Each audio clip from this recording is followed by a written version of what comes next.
Defense Secretary Gilbert Teodoro ang unang sinabi ng Malacanang na aksidente lamang or misunderstanding ang pangharas ng China sa Ayungin Shoal noong June 17. Sinadya raw ito. Sa kabila niyan, hindi pa rin daw ito may tuturing na armadong pag-atake ayon sa National Security Council. Nasa frontline ng balitang yan, si Maricel Halili. Kitang-kita sa video na yan kung paanong binangga ng vessel ng China Coast Guard ang bangka ng Philippine Navy noong June 17 malapit sa Ayungin Shoal. Bukod pa yan sa mga naunang video ng pagbabanta ng palakol, pagbuta sa ating rubber boat, Alam mo, sure ako sa kabilang kwento. Sigurado ako sa China, ang kwento nila doon, nilusob kami ng mga armadong Navy ng Pilipinas. Hinarang ng Coast Guard natin. Kasi hindi talaga pinapakita yung buong kwento dyan eh. Tandaan ninyo, armado yung Pilipinas dito. Kaya nga, ang unang bitaw ni Bersamin, misunderstanding to. Kasi alam niya na meron tayong mali din eh. Alam niyang meron din tayong medyo, sandali, bakit tayo fully geared na pumunta doon? May ano yan eh, may batas yan eh. Ibig sabihin, meron niyang understanding na, di ba, alam niyo yung gray ship lang, hindi pa pwedeng magpadala ng, tayo, fully armed ang pinadala natin. May mga baril. Eto, kita ninyo, puro palakol. Ang bit-bit.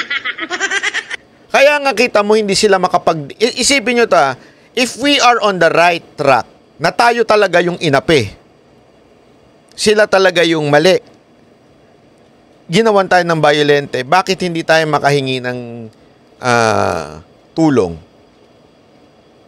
Bakit hindi natin ma-apply yung treaty natin, mutual defense treaty natin? Kasi sa totoo lang, pinalalabas lang ng gobyernong to, tama ginawa natin. But in reality, pag pag-uusapan to international law, medyo sabi talaga tayo dito.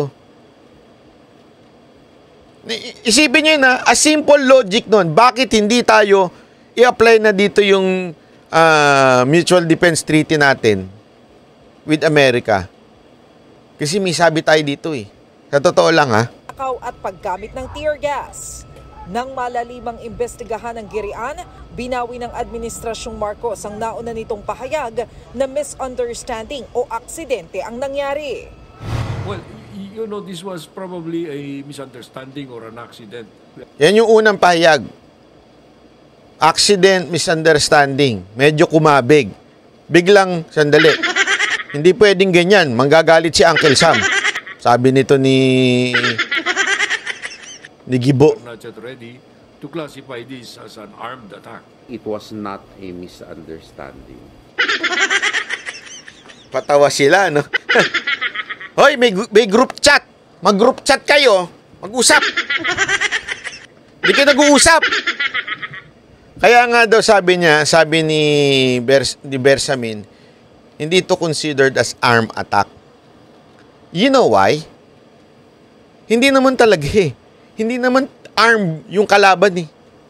Palakol ang gamit, hindi ho arm yun. Ang armed tayo. Tayo may bit-bit eh. Tayo may dala. Patay tayo niyan. Patay tayo niyan. Di ba? Sabi tayo dito, sa totoo lang. Mukha lang talagang kayo kawawa kasi tayo yung... Again hindi po natin sinisisi dito yung mga Navy natin. Sila ho'y sumusunod lang sa utos nitong mga to. Wala silang choice eh. Pag hindi naman sila sumunod sa utos, maka-court martial sila. Sumusunod lang po sila. Ang palpak dito, ito mga nag-utos. Kaya nga, di ba, yung isang epal na Coast Guard na ilipat. Kasi epal-epal. Or an accident. It was an aggressive and illegal use of force. It is a deliberate act of the Chinese officialdom to prevent us from completing our mission. Nang tanungin kung bakit biglang nagbago ang tono ng palasyo, sagot ni Defense Secretary Gilbert Teodoro. That was a preliminary assessment at the time, but after the trip of the President to Palawan, nag-firm up na yung conclusion na talagang deliberate incident. Sa kabila niya, nilinaw ni National Security Advisor Eduardo Año, tama si Executive Secretary Lucas Bersamin, na hindi pa rin ito maituturing na armed attack. Ibig sabihin, kita nyo, magkakaiba sila ng sinabi, di ba? Magkatabi sila ni Año, pero sinabi na ni Año, tama din si Bersamin. Hindi to armed attack.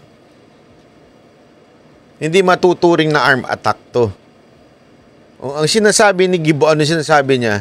Hindi to aksidente. O, ano ibig sabihin ng hindi to aksidente? Ibig sabihin, dalawa lang naman yan eh. Aksidente o sinasadya. Di ba?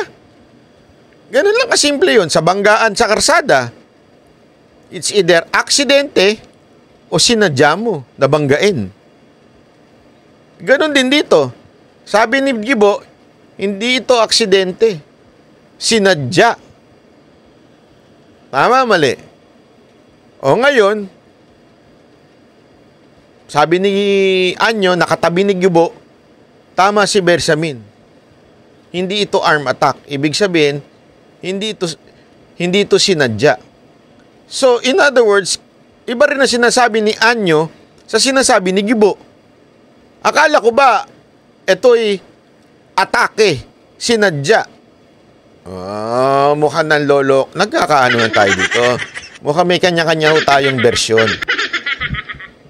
Kasi ang hirap eh. Ipit kayo dito eh. Sa totoo lang, ipit. Pag sinabi nyong inatake talaga tayo, bakit, ang pangalawang tanong dyan, bakit hindi pa tayo humingi ng tulong? Sa ibang bansa na may treaty tayo, hindi nyo kaya.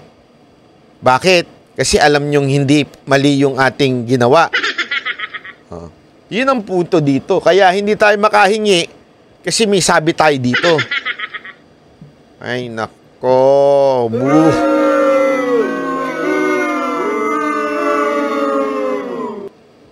Hindi yan patayan para paganahin ang Mutual Defense Treaty nang sa gayon ay rumesbak ang Amerika para sa Pilipinas. Bukod dyan, binawi rin ng naunang sinabi ng palasyo na isa sa publiko ang schedule ng mga resupply mission sa BRP Sierra Madre. Naiintindihan naman ng ilang eksperto ang pagbabago ng posisyon ng gobyerno ng Pilipinas. Mahirap na makipagsabayan sa init ng ulo ng China. Bakit ngayon nyo na naintindihan? Bakit ngayon nyo na naunawaan? Kung hindi matindi na yung sigalot, tsaka nyo, sandali. Hindi pala tama ang makipag-ano. Hindi, ikaw naman banat ba? Wala namang kinalaman to si Chester. Hindi kasi alam mo, yun ang problema eh. Nung una, ang tatapang natin. Laban tayo, gera! Kung gera! Andyan si Uncle Sam! Laban! O, tapos nung sineryoso tayo ng China, biglang, hindi, dapat mahinahon lang tayo, ha? Easy lang. Easy lang tayo, ha? O, bakit bigla naisip nila yon? Kasi alam nilang hindi naman talaga makakatulong agad-agad ang Amerika. Eto nga nangyari na to, di ba? Pinalala nila ng pinala. Kasi ano nila yan eh, unang balita niyan, talagang pinalala ng pinalala, inaatake na tayo, ganito. Siguro, they tried talking to Americans o etong mga taga-US, tapos sinabi ng taga-US, andali, malabo yan. Malabo niya na maging basihan. Di ba? Malabo yan. So, ibig sabihin, medyo kumabig sila ngayon. Sandali, oo nga. Easy lang muna tayo, easy lang. Hindi pala tayo kakampihan ni Uncle Sam. This time around, they were able to see the bigger picture of it. Dito makikita natin na ganun talaga yung laro pagdating sa diplomasya. Minsan, hindi diretsuhan yung salita. We could see na very complex din yung sagot. Kahapon, personal na binisita ni Pangulong Marcos sa mga sundalo ng AFP Western Command sa Puerto Princesa, Palawan. Kinausap niya ang mga sundalo. Pinarangalan pa ng Pangulo si Seaman First Class Underwater Operator Jeffrey Facundo, ang sundalong naputulan ng daliri sa huling RORE mission. Dito niya iginiit na hindi kailanman gagamit ng dahas ang Pilipinas laban sa China. I salute the 80 officers and troops who sailed the waters and exercised the greatest restraint amidst intense provocation. On June the 17th, we made a conscious and deliberate choice to remain in the path of peace. Plano rin ng Department of Foreign Affairs na ipatawag si Chinese Ambassador to the Philippines Wang Shilian. Pero sa ngayon, ipinupursige muna ng DFA ang bilateral mechanism ng Pilipinas at China. Nagbabalita mula sa Frontline, Maricel Halil. Nakakatawa, oh. Biglang ngayon diplomatic ng approach. Ay, nako.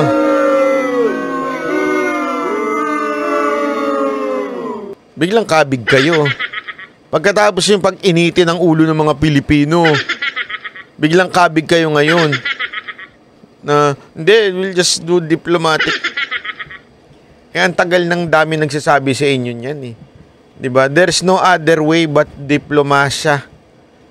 Iba kasi, hindi, ginawa, kasi ito yung ano nila eh. Ito yung argumento nila, lalo na ng mga tangang bangag vloggers. Diba?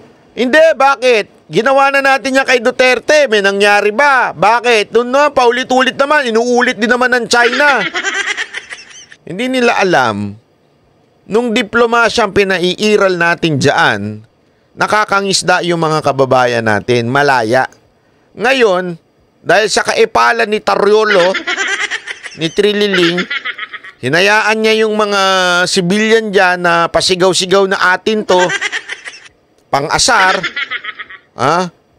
tapos kung ano-anong mga video-video ang nilabas, isinama, mali-mali,